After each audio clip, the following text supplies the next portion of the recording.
Pour ce qui est du revival, on a énormément d'articles qui ont été écrits là-dessus, mais ça reste très théorique. Un des articles fondateurs, c'était en 1986 dans le livre d'Eric Drexler, qui est un expert en nanotechnologie moléculaire, qui était les engins de la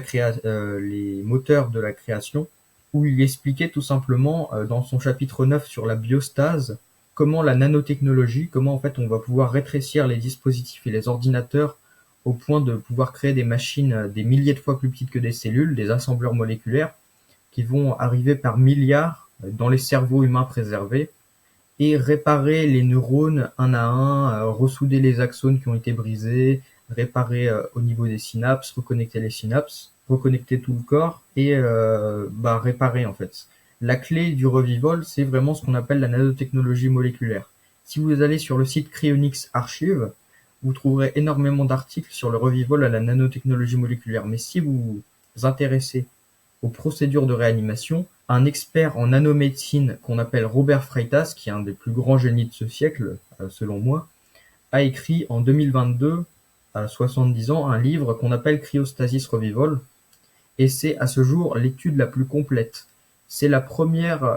premier protocole théorique pour la réanimation des personnes cryopréservées qui présentent deux plans, un plan A et un plan B.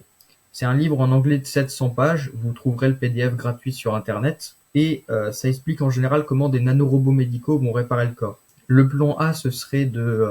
scanner la personne et de la réparer physiquement avec les nanorobots, et le plan B, ce serait littéralement de la désassembler atome par atome pour la réimprimer, que ce soit atome par atome avec des nanomachines ou tout simplement dans un ordinateur, ce qu'on appelle un téléchargement de l'esprit. Et pour ce qui est des gens qui sont seulement des têtes, il y consacre un chapitre, il me semble que c'est le chapitre 6 là-dessus,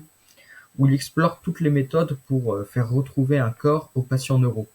Parce que nous savons que c'est très controversé comme méthode la neuro, parce qu'on sait que tout le système nerveux,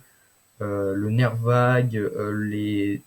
neurones qui sont dans les intestins, dans le cœur, tout ça, ça aide à la cognition. Mais ce qu'on sait également, c'est que seules les informations sur la mémoire et la personnalité qui sont encodées dans le cerveau sont nécessaires. C'est-à-dire que tout le reste du corps peut être remplacé.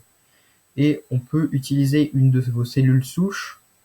pour refaire pousser un corps jeune et sain en quelques dizaines de jours autour de votre corps, enfin autour de votre cerveau. Ou alors tout simplement, on peut vous faire un corps robotique, tout ce genre de choses.